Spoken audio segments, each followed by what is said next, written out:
Speaking of Chelsea, that also played in that game yesterday, some big news for them today. This has come from a number of sources that they're interested. There's now been a claim this evening that they have placed a £52 million bid for the signing. I want to pronounce it. Is it Ugarte? Is that how it's pronounced? I think it's Ugarte, something like that. Okay, cool. We'll probably find out we're all doing it wrong because it's he's Uruguayan, right? Yeah, he is Uruguayan. Uruguayan, Spanish. I know all about him because I moaned about him for 3 months last summer. So Chelsea have supposedly put a bid in to match PSG's, and the player is reportedly favouring a move to the Premier League over going to Ligue 1. Why would you not? Why would you go to a dead league instead of the biggest league in the world? How are you feeling about that, Lewis? Good signing, what you need, or is it a case of we should clear people out first? We need to clear people out, but like we also can't ignore big targets while they're there. And if PSG's moving, then we have to move in for him right now. Like, we needed a DM for years. This is one of the biggest parts of the squad that we need to improve on in the summer. He's had a brilliant season for Sporting Lisbon. He ticks a lot of boxes in terms of what we need in a DM. I'm all for it. Like, I know we need to sort out the clear out, but that's going to happen anyway. There's a long summer ahead. It doesn't mean that has to be the first thing for us. Bring in the players that we need to bring in and also clear out players at the same time. You're perfectly capable of doing both. So I'm fine with it. Bring him in immediately. Like, if you even bring him in on Sunday, bring him, but won't make a difference. You said he ticks the boxes. What does he fill some sort of quota or something? Is that what you're telling me? Yeah, no, he's actually a quality DM. This ain't no quota. Wait, you haven't heard of the Uruguayan quota? Every team needs one Uruguayan. You got Benfica, big up. I can't lie to you, Lewis, man. Listen, first of all, if anyone here turns their nose at Ugarte, you are clueless. Unless you're Nobbins, because he employs Rodri. Igal, maybe, fair enough, Partey. But the rest, bro, Ugarte would make every single one of us better. He's absolutely unbelievable. He's a pest. Just like... I watched that guy live at the Emirates. He's a pest. Before he got the red card, he's an absolute menace to society. Bro, you know, I'll tell you what version of a player he is. He really reminds me of. He reminds me of like a Gattuso, to be honest with you. He really does. He's just like that defensive presence, very aggressive, very strong, defensively just so sound. May not be the best on the ball. So it's not like he's going to sit up here and have 90% pass accuracy. But like when it comes to tackling and defensive side, he's unbelievable, Ugarte. So I wish we'd sign him, to be honest with you. But I hope he doesn't touch Chelsea. I hope he goes to PSG.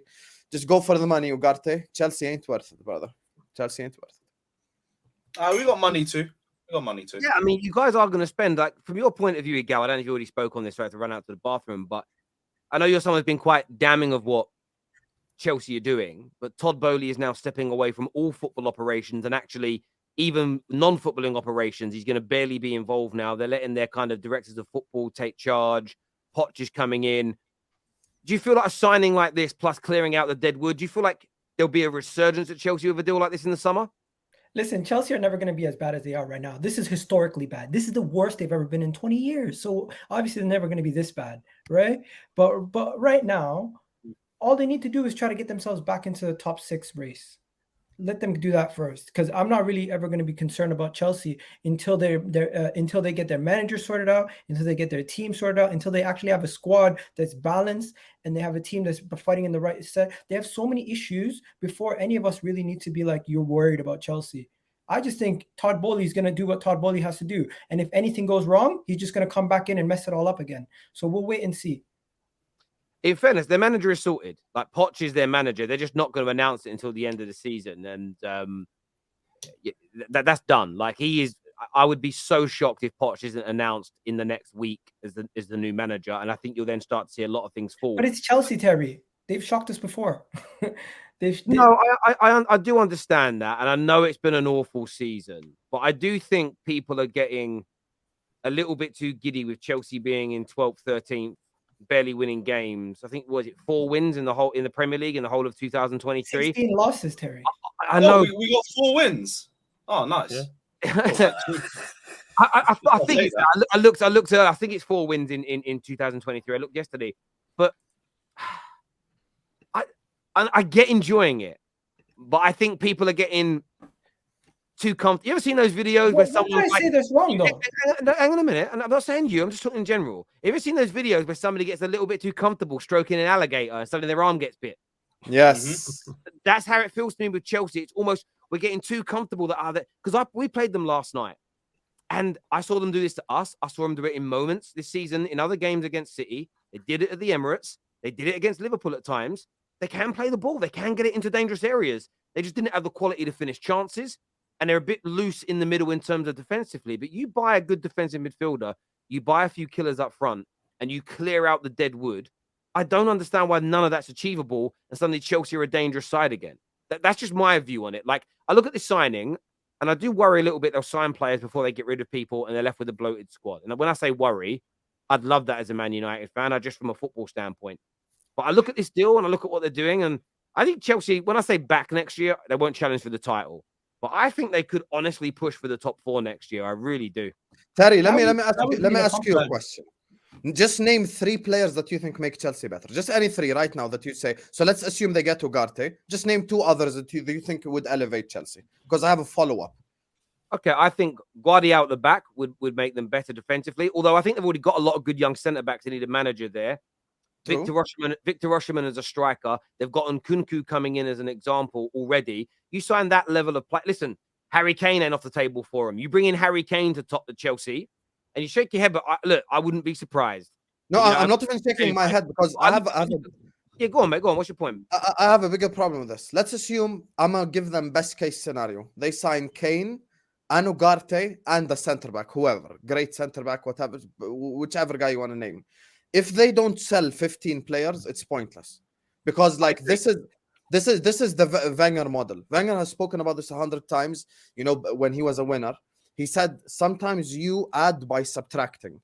And as you've mentioned, and as I've mentioned, and as Igal has done on this show before, the problem is they just have way too many players. It's just too many. I mentioned this to Lewis before. It's just the adaptation. It's just this guy's got to adapt, and this guy's got to adapt, and this guy's got to adapt, and this guy's coming from here, and that guy's coming from there, and this guy's not used to the cold weather, and this guy's not used to fish and chips, and suddenly you're just fucked. Because you have 15 people try to get used to a new league, to a new country, to all of that. So they need to, I'm going to be real with you, they actually need to minimize additions as much as possible. Like they genuinely need to go like 2 signings. Like just sign 2 very good players. Let's assume for the sake of argument, Kane and Ugarte, or Osimhen and Ugarte, whoever, and that's it. Stop there. There's no need to go OTT. Now start we selling. need to make 3 signings. We need to make 3 signings. Okay, fair enough. We need a goalkeeper, we need a DM, we need a striker. Yeah, but Lewis, am I right when I say you need to sell 15? Yes, yeah, I totally agree. And I think at the very least, I think around 10 leave. You'd ideally want to get to 15, but there's a lot of players that are already looking to leave, a lot of players that we're trying to get rid of. Like off the top of my head, Mendy's probably going to go, Mount's going to go, Ruben's talking to AC Milan, there's Ziyech, there's Pulisic, there's Aubameyang. We'll probably look at offers for like Kai Havertz or something. Lukaku. We got to sort out that situation. Hudson-Odoi as well. They're all going to probably try and leave. That's at 9. At 9 already. I'd say, yeah, that's 9 already before you even start looking directly at the squad. But they're all likely to go. So if that's 9 already likely to leave, then I do believe you could get another 6 potentially. But that is key. But you can't take away the fact that we do still need to strengthen other areas. We got a bunch of attackers who can't finish. What's your realistic expectations for next season? What's your realistic expectations for next season? I want us to compete for top 4, and I want both cup finals. Because we've got 1 game a week, so you should be taking them seriously. I think that's realistic. I think compete for top 4. You probably miss out, but really and truly, anything 6 and above next season is a good accomplishment for you guys. Because where you guys finish this season, you guys are such a mess that if in your first season you get back into Europe, that's a good season for you guys. I genuinely think next season. I'd say anything 10 and above with. I'd say it's progress, but I won't call it a good season. Like we need to get back to the mentality of top 4 is a minimum requirement. Just because we've been 12th doesn't mean we have to celebrate 5th or 6th of anything. But it is progress. I want to see progress next season, and then hopefully the second season you could talk about pushing for a league title. Terry big up Chelsea in pre-season, turned out to be their worst season. Then he bigs up Arsenal. We all know what happened. Hang on a minute. Hang on. So I'm not having this done anymore. You can't lie. I bigged up Arsenal in the summer and you laughed and they went on to have a season that you all said they wouldn't have. Everything I said about Arsenal, barring them winning the league, happened. So that isn't a great example. I thought Chelsea would be better this year. Do you know what I didn't account for? Todd Bowley giving team talks. I believe what their press told us. Their press said, directors of football's coming in, they're not making footballing decisions. We learned that's not true. If we were told last summer that the Americans with no football knowledge were making football decisions, my prediction would be different. You predict based on what you know or what you believe or what you're shown. So my mind has changed, my friend. But yeah, the Arsenal one, I got that right. We'll come back to this stuff later that isn't related to the subjects. Otherwise, it muddies the water in terms of flow of the show. I think what people are forgetting is even if Chelsea sold 15 players for 10 million a piece, that's still 150 million. It will be 200 minimum, is what Jamie O'Hare. Jamie, I'm not even talking about funds. I'm just talking about squad harmony. Terry Jude is going to Real Madrid for 87 million. FSG. Is that true? It's apparently reported by Fabrizio to be 87. If it's true, then it would just prove the Liverpool FSG PR lies that they pulled out for monetary reasons when you guys are looking at 70 million pounds for McAllister. The difference isn't that much. Yeah, I'd love that to be true because that's why we're flying FSG out planes. That's exactly why. How can United talk about transfers in the summer? Because there's money there regardless of what goes on. It's business as what you call BAU, business as usual, my friend. So nothing to worry about there. And yet, Igal's every third tweet on Twitter is about Chelsea, is what Redneck's got to say here. That's not even remotely true. Why you got his notifications on? That's the better Because question. Igal's a troll. That's why I'm on 12. Listen, I might be trolling, but the reality is Chelsea. Wait, might be. I might be trolling sometimes. I might be trolling sometimes, but I'll say this, and I'm serious when I say this. Yeah, go on. In order for you to think Chelsea Football Club are going to go from 12 to competing for top 4 next season to competing for the league in 3 years' time, that's ridiculous. I agree. He ain't even lying. I'm gonna be real with you. I don't know. There's too many variables. I can't in 3 years' time, we have no idea. I think what's crazy. It's a lot of variables, but it's possible. If 3 years ago, Arsenal's sitting in 8th with all your fans, 90% of your fans want your manager out. If somebody would have said, in fact, forget that. In the summer, when I said I think you'll become title challengers by the end of this season, that got laughed at. So saying in 3 years' time Chelsea won't be back.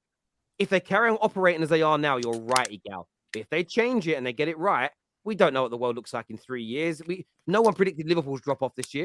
No one predicted Arsenal's challenging. No one predicted Newcastle. No one predicted that none of the promoted teams would get relegated. Come on now. Like I don't think we can write that off. And we all predicted Bournemouth to go down. They're safe. Yeah, exactly. So I just sort of feel like you're right, Igal. If they stay operating as they are, you're right. But they are making those changes. So I think it's too hard to judge personally, but that's just me.